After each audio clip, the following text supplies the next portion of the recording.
নন্দীগ্রামে জোড়া ক্যাম্পের ঘোষণা অভিষেকের, পাল্টা খোঁচা বিরোধী দলনেতা। তৃণমূলের ক্যাম্পে না যাওয়ার পরামর্শ শুভেন্দু অধিকারীর।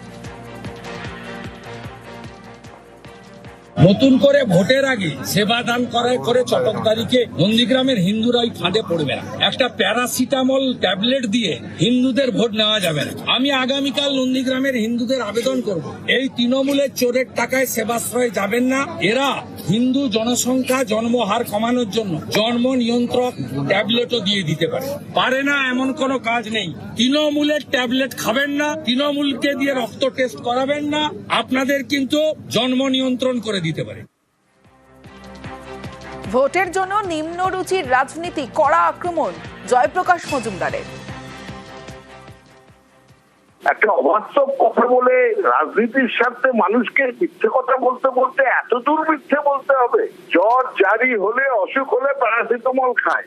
অশিক্ষিত একটা লোক মানুষকে চিকিৎসা থেকে দূরে রাখতে চায়, যে লোক ভুরি ভুরি মিথ্যে কথা বলে শুধু ভোটের জন্য কতখানি একটা মানুষ নীচ হতে পারে, নিম্ন রুচির পলিটিক্স করতে পারে, এই শুভেন্দু অধিকারীকে না দেখলে জানা যেত না।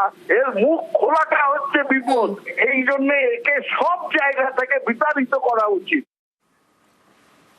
26-এর তৃণমূলের স্লোগান, যতই করো হামলা আবার জিতবে বাংলা। সোশ্যাল মিডিয়ায় পোস্ট মমতা অভিষেকের, সোশ্যাল মিডিয়ায় কভার পিকচারে স্লোগান। 26-এর তৃণমূলের স্লোগান, যতই করো হামলা আবার জিতবে বাংলা। সোশ্যাল মিডিয়ায় পোস্ট মমতা বন্দ্যোপাধ্যায়, অভিষেক বন্দ্যোপাধ্যায়। সোশ্যাল মিডিয়ায় কভার পিকচারে স্লোগান। গতকালই এই স্লোগানের কথাই বলেন অভিষেক বন্দ্যোপাধ্যায়। তৃণমূলের স্লোগানকে পাল্টা নিশানা বিজেপি। 2 জানুয়ারি থেকে বিভিন্ন জেলায় আমি নিজে যাব, সেখানে আমার কিছু কর্মসূচি থাকবে, জনসভা থাকবে, রোড শো থাকবে, কিছু কমিউনিটি ইন্টারাকশন থাকবে। 2 তারিখ দক্ষিণ 24 পরগনা বারুইপুর থেকে সভা শুরু করব। তারপরের দিন আমি উত্তরে জলপাইগুড়ি, আলিপুরদুয়ার নিয়ে চা বাগানের শ্রমিকদের নিয়ে একটা ইন্টারাকশন করব, একটা আলোচনা সভা বা একটা সভা তাদের সাথে। যতই করো হামলা আবার জিতবে বাংলা, এই কর্মসূচিকে সামনে রেখে আগামী 1 মাস আমি রাস্তায় থাকবো। প্রতিবারই একটা করে স্লোগান লিখে দেয়, বাংলা নিজের মেয়েকেই চাই, এর আগের বার স্লোগান ছিল। তারপরে যেই ভোটটা পার হয়ে গেল, বাংলার মেয়েদেরকে ধাক্কা মেরে ফেলে দিয়ে আসাম থেকে মেয়ে নিয়ে এসে রাজ্যসভায় পাঠিয়ে দেওয়া হলো। রাজ্যসভাতে সাকেত গোখলে, লোকসভাতে কীর্তি আজাদ, ইউসুফ পাঠান। জেলায় জেলায় ঘুরছেন, ভালো কথা।